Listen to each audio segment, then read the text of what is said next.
How much money I spend for my Philippines travel? Is it really worth to visit Philippines? Which is the best time to go to Philippines? ഫിലിപ്പീൻസിൽ നിങ്ങൾ ഏതൊക്കെ സ്ഥലങ്ങളാണ് കറങ്ങേണ്ടത്, എത്രയൊക്കെ മണിയാണ് ഞാൻ spend ചെയ്തത്, ഏതാണ് best time പോകാനുള്ളത്, എങ്ങനെയൊക്കെയാണ് അവിടെ എത്തുക, വിസ വേണോ, എവിടെ താമസിക്കാം, എല്ലാത്തിനുള്ള ഉത്തരമാണ് ഈ വ്ളോഗിൽ പറയാൻ പോകുന്നത്.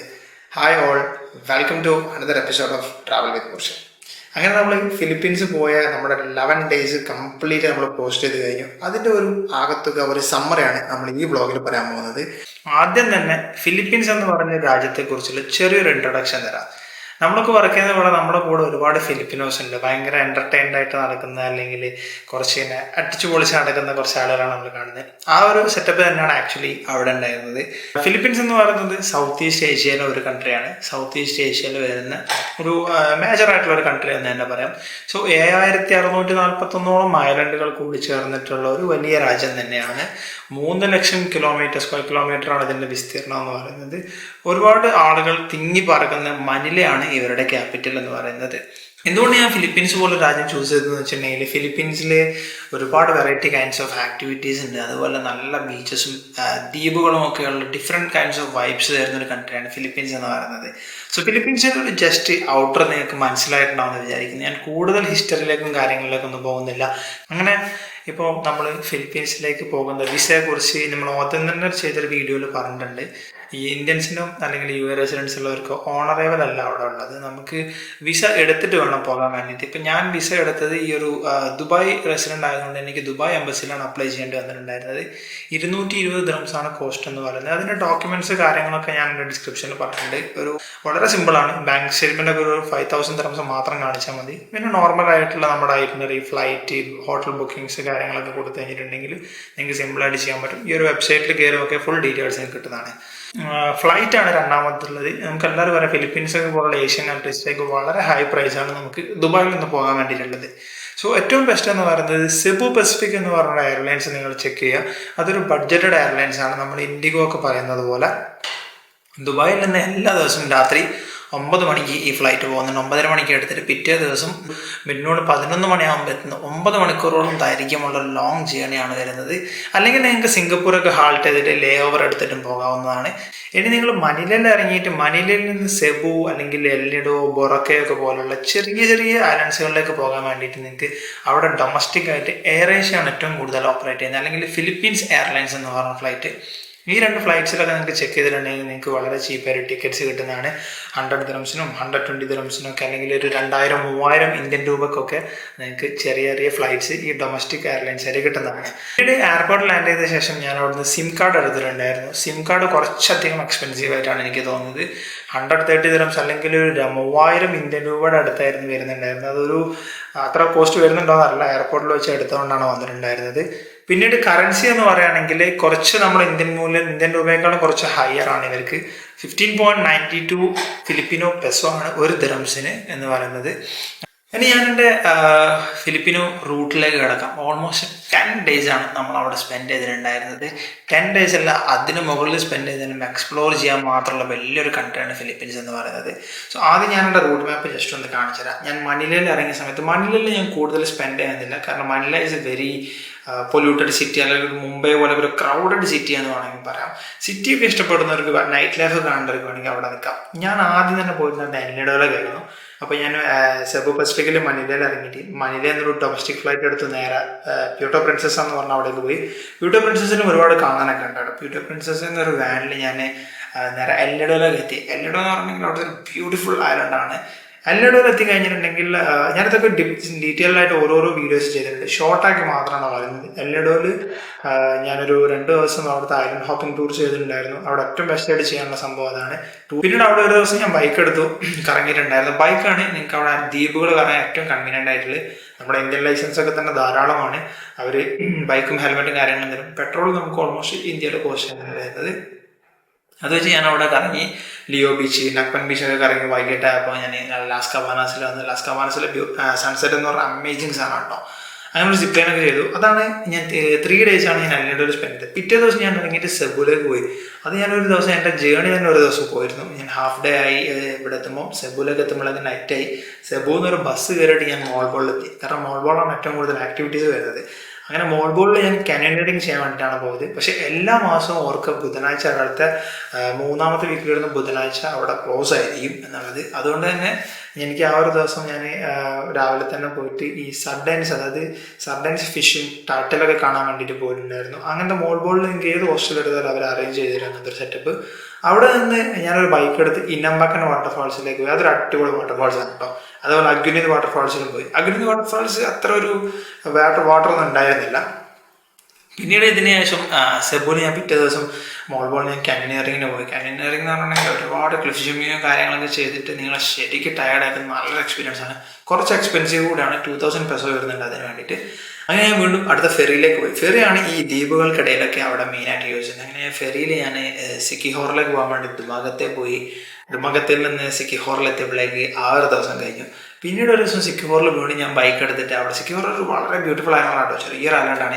അങ്ങനെ സിക്കിഹോറിൽ ഞാൻ കുറച്ചുകൂടി സമയം അവിടെ കമ്പുഗായ് വാട്ടർഫാൾസ് പോയി. കമ്പുഗായ് വാട്ടർഫാൾസ് കഴിഞ്ഞ ശേഷം അവിടെ ഒരുപാട് ചെറിയ ചെറിയ വാട്ടർഫാൾസ് ഉണ്ട്, ലുബ്നാസാൻ അല്ലെങ്കിൽ അതുപോലെ തന്നെ കുറേ വാട്ടർഫാൾസ് ഉണ്ട്.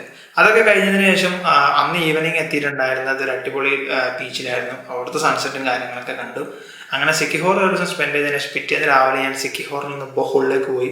ബൊഹോളിലാണെങ്കിൽ നമുക്ക് ആ ഒരു 6 മണിക്കൂർ ഉണ്ടായിരുന്നുള്ളൂ. അത് തന്നെ യുനെസ്കോ ഹെറിറ്റേജ് സൈറ്റ് പെട്ട നമ്മൾ ചോക്ലേറ്റ് ഹിൽസ് ഉണ്ട്. ഒരു ഡിഫറെൻറ്റ് കാഴ്ചയാണ് അവിടെ കാണാനുള്ളത്. അങ്ങനെ ഈ കാണുന്ന ഒരു 1200ഓളം ഹിൽസാണ് നമുക്ക് അവിടെ കാണാനുള്ളത്. അങ്ങനെ ചോക്ലേറ്റ് ഹിൽസ് കണ്ട് തൊട്ടടുത്ത് തന്നെയാണ് ടാർസിയർ സാങ്ച്വറി എന്ന് പറയുന്നത്. അതായത് കുരങ്ങ് വിഭാഗത്തിൽപ്പെട്ടിട്ടും ചെറിയ കുരങ്ങൻ പെറൈറ്റ് എന്ന് പറയുന്ന സാധനം അവിടെയാണുള്ളത്.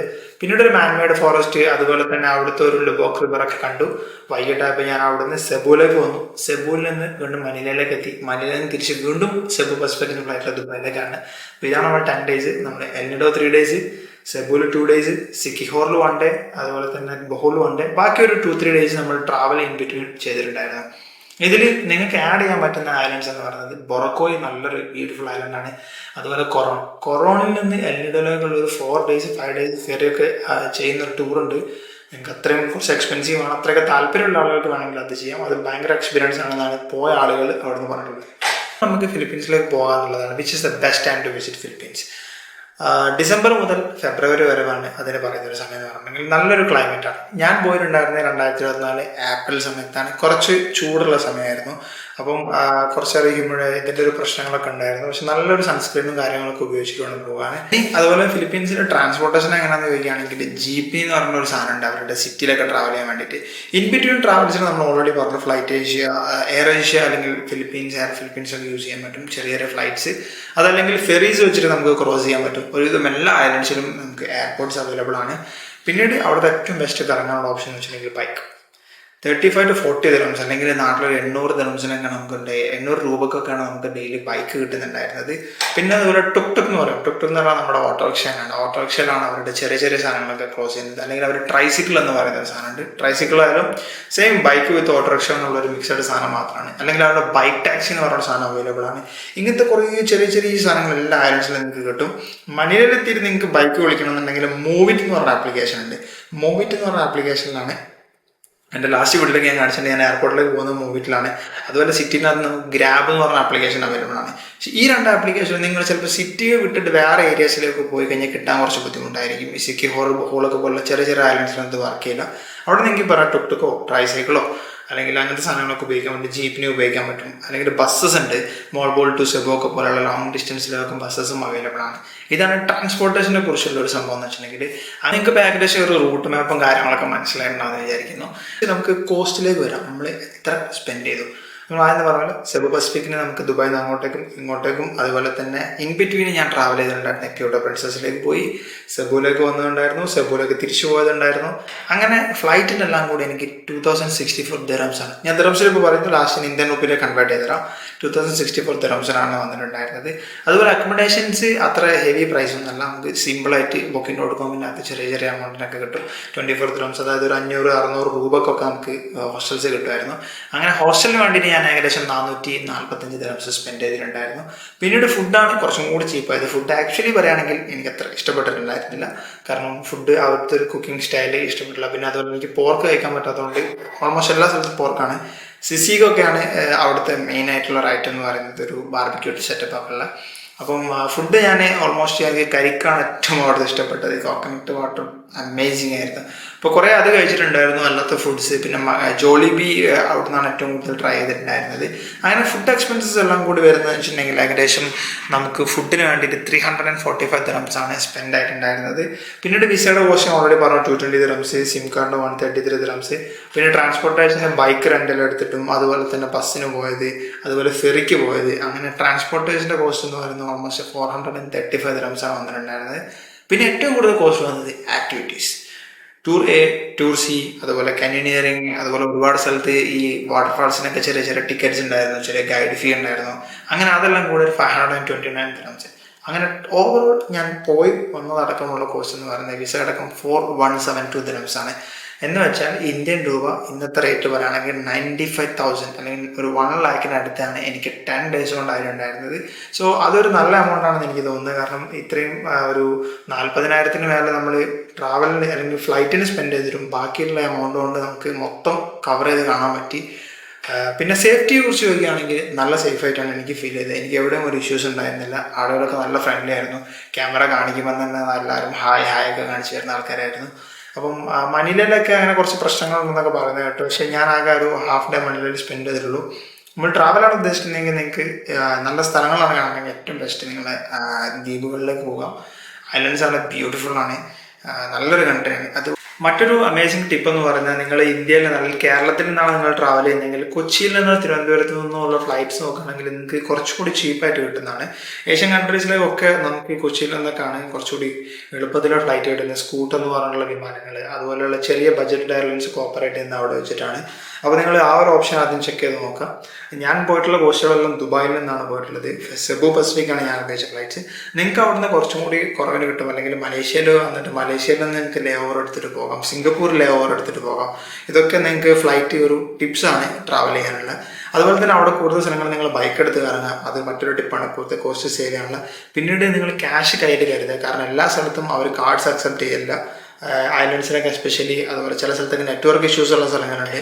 അപ്പോൾ നിങ്ങൾ റിമോട്ടിലേക്ക് വർക്ക് ചെയ്യാനൊക്കെ ഉദ്ദേശിച്ചിട്ടാണ് വരുന്നതെങ്കിൽ നിങ്ങൾ അവിടെയുള്ള ഹോസ്റ്റൽസുമായിട്ട് കണക്ട് ചെയ്തിട്ട് ചോദിക്കണം. സിക്കിഹോർ അല്ലെങ്കിൽ സിയാർഗോ പോലുള്ള സ്ഥലങ്ങളൊക്കെ നെറ്റ്വർക്ക് അത്ര പോപ്പുലർ അല്ല. അതുകൊണ്ട് തന്നെ നിങ്ങൾ വൈഫൈയുടെ സ്പീഡും കാര്യങ്ങളൊക്കെ ചോദിച്ചിട്ട് മാത്രം ഹോസ്റ്റൽസ് ബുക്ക് ചെയ്യുക.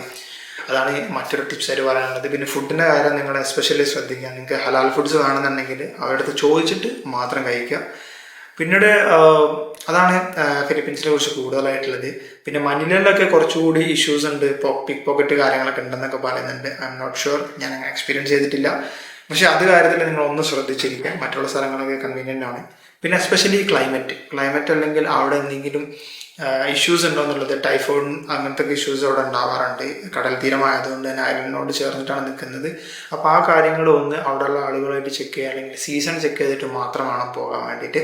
അതുപോലെ തന്നെ ഏറ്റവും ബെസ്റ്റ് പാർട്ട് എന്ന് പറഞ്ഞാൽ നിങ്ങൾ ഈ ഫിലിപ്പീൻസിൽ ലാൻഡ് ചെയ്ത് കഴിഞ്ഞാൽ ഇവിടുന്ന് അടുത്ത് തന്നെയാണ് നിങ്ങൾക്ക് മലേഷ്യ, ചൈന, ജപ്പാൻ, ഇവിടെയൊക്കെ ചെറിയ പ്രൈസിൽ നിങ്ങൾക്ക് ടിക്കറ്റ് കിട്ടും. 6,000-7,000 രൂപയ്ക്ക്, അല്ലെങ്കിൽ അതിൽ കുറഞ്ഞിട്ടൊക്കെ ഫ്ലൈറ്റ്സ് നിങ്ങൾക്ക് അവൈലബിൾ ആണ് മറ്റ് കൺട്രീസിലേക്ക് മൂവ് ചെയ്യാൻ വേണ്ടിയിട്ട്. അപ്പം എനിക്ക് നല്ല ഇഷ്ടപ്പെട്ടൊരു കൺട്രിയാണ് ഫിലിപ്പീൻസ് എന്ന് പറയുന്നത്. ഞാൻ ഏറ്റവും കൂടുതൽ ഡേ ഒരു കൺട്രിയിൽ സ്പെൻഡ് ചെയ്തത് ഫിലിപ്പീൻസിലാണ്. അപ്പം അതുപോലെ എൻ്റെ എക്സ്പെൻസ് ബഡ്ജറ്റ് എന്ന് പറയുന്നത് 1 ലാഖ് ആയിരുന്നു. പക്ഷേ ബിലോ 1 ലാഖ് തന്നെ ഒരു ചെറിയ ഡിഫറൻസ് തന്നെ എനിക്ക് തീർക്കാൻ സാധിച്ചിട്ടുണ്ട്. ഫിലിപ്പീൻസ് നിങ്ങളുടെ ബക്കറ്റ് ലിസ്റ്റിൽ ഒന്ന് ആഡ് ചെയ്ത് വെക്കുക. നല്ല അടിപൊളി കൺട്രിയാണ്. എൻ്റെ പേജിൽ പോയിട്ട് നിങ്ങൾ ഡീറ്റെയിൽ ആയിട്ടുള്ള 1 by 1 ഓരോ ഐലൻഡും എങ്ങനെയൊക്കെയാണ് നമ്മൾ സ്പെൻഡ് ചെയ്തതെന്നുള്ള വീഡിയോസൊക്കെ ഒന്ന് കാണുക. സോ ഫിലിപ്പീൻസ് വിശേഷങ്ങളോട് അവസാനിക്കുന്നു. അതും മറ്റൊരു കൺട്രിയുമായിട്ട് വരുന്നത് വരെ ബൈ.